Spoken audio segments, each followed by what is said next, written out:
Hello, everyone. Thanks for joining us on DFE News, News Done Right. I'm Jeff Kirk. A lot's happening in the news. Let's get right to it. The FBI says it's investigating the leak of a classified intelligence report CNN aired on live TV Tuesday concerning the U.S. strikes on Iran. The damage assessment, which was leaked to CNN, the New York Times, and Associated Press, said the strikes on Iran's nuclear facilities may have had much less effect than expected, causing many to say the report was deliberately leaked to make the Trump administration look bad. Secretary of Defense Pete Hegseth says he's seen all the reports, and based on what he's seen, the strikes were completely successful. He also tore into the press corps for, quote, having it in their DNA to cheer against Trump. Other damage reports from the intelligence community and the Israeli military say the sites were completely destroyed, setting Iran's nuclear program back years to decades, if not removing their ability altogether. Liberal Senator Bernie Sanders went to the Joe Rogan Experience on Tuesday and ended up facing some tough questions from the podcast host. Rogan and Sanders covered a wide range of topics marked by agreement on issues like healthcare, skepticism on corporate power, and reflecting on ideological differences on topics like taxation and media lawsuits. During the interview, Sanders pushed his usual narrative that climate change was an emergency and needed massive government intervention, but Rogan pushed back hard. Check out the video. Scientists have captured the Earth's climate change over the last 485 million years. Here's a surprising place we stand now. So look at the far end of that graph, and you see we're in a cooling period. Well, I'm not sure. I didn't read that article, but Yeah. the scientists who are out there, I think. I know, but there's a lot of money involved in that too, Bernie. That's part of the problem. There's a lot of money involved in this whole climate change emergency issue, and there's a lot of control, and that's a big part of this problem.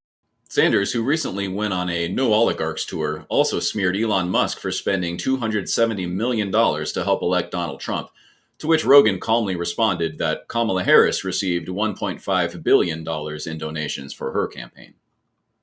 A pastor in Colorado Springs has stepped down after it was revealed he had undisclosed ties to a pastor indicted for sexual abuse of a minor. With us now is Bob Smietana, senior writer for the Religion News Service, to talk with us about the story and how churches can heal and move on after the fall of a pastor. Thanks for joining us, Bob. Thanks for having me. So, Pastor Boyd resigned very recently, and the elders of New Life Church read a statement about it. Here's what they had to say.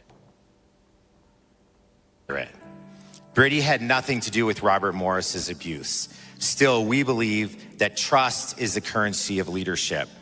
When Brady recently told our congregation inaccurately he was unaware of certain details regarding Morris's past abuse, trust was broken, and the elders asked Brady to resign.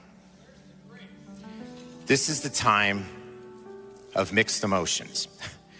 We are grieving as a church. We are grateful for Brady's service, and we pray for justice and healing for the Clamshire family. We deeply regret our association with Robert Morris. At the same time, we are filled with hope for the future and believe that God will continue to do great things here at New Life Church.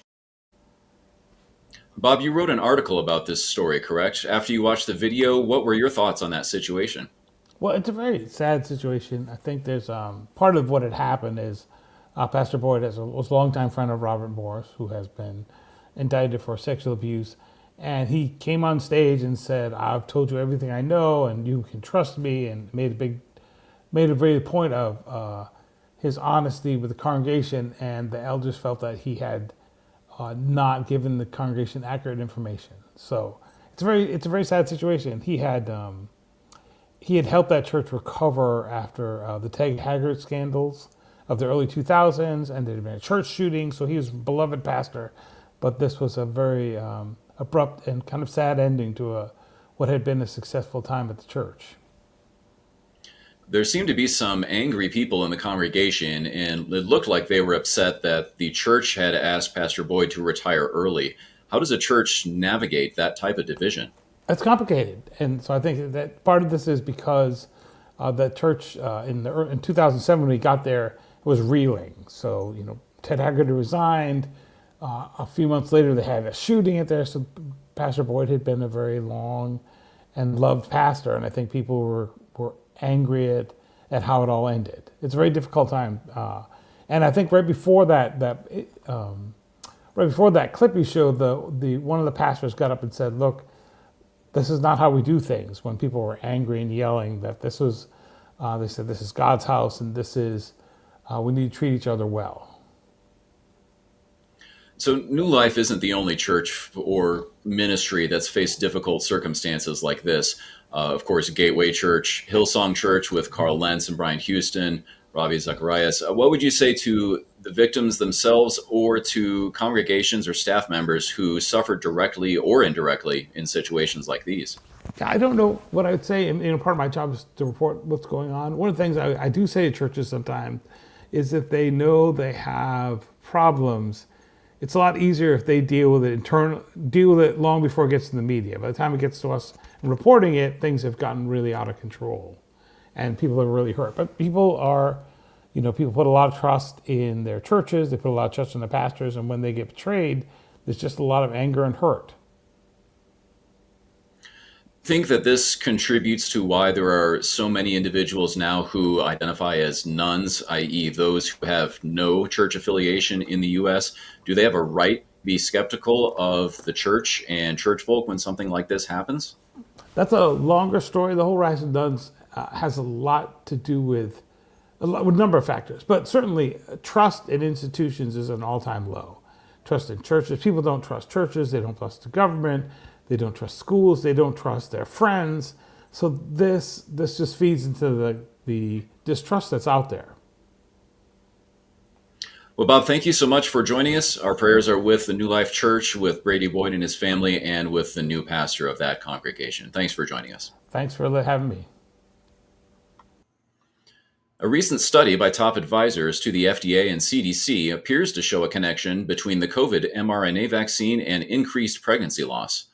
The study, which is still in preprint and has not been peer-reviewed, showed pregnancy losses increased from 9% to 13% when the first dose of the COVID vaccine was given between 8 and 13 weeks gestation, and went up to 15% loss rate after 2 boosters. The study compared 3 groups of women, those that received a flu shot before pregnancy, those that received a flu shot between 8 and 13 weeks, and those that received the COVID shot between 8 and 13 weeks. Health and Human Services Secretary Robert F. Kennedy Jr. has already removed the COVID shot from the recommended childhood vaccination list. Vaccine opponents claim RFK Jr. is being too soft and say the vaccines should be completely removed from the market. A passenger seated behind Matt Gaetz on an airplane video recorded the former congressman's text conversation with his mother, then later posted it to TikTok. The conversation between Gaetz and his mother centered on Gaetz's criticism of President Trump ordering strikes on Iran's nuclear sites, with his mother warning him he would lose viewership on his podcast. Gaetz said he wants to guide the president, not criticize him. Gaetz resigned from Congress late last year after President Trump nominated him as Attorney General. Gaetz addressed the incident on X, posting that it should be a reminder to everyone to call their mother and maybe get a screen protector. NATO Secretary General Mark Rutte referred to President Trump as Daddy during a press conference on Tuesday. While discussing the conflict between Israel and Iran, Trump said they were like 2 children fighting in a schoolyard who need to fight for a few minutes before adults intervene, which caused Rutte to say Daddy has to sometimes use strong language. Take a look. Kids in the schoolyard, they fight like hell. You can't stop them. Let them fight for about 2-3 minutes. Then it's easy to stop them. And then Daddy has to sometimes use strong language. You have to use strong language. Every once in a while you have to use a certain word. When asked about the incident later, President Trump said it was very affectionate, and if Rutte doesn't like him, the president joked he'll, quote, come back and hit him hard.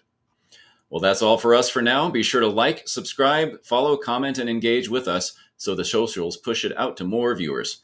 Thanks for watching DFE News, news done right. See you next time.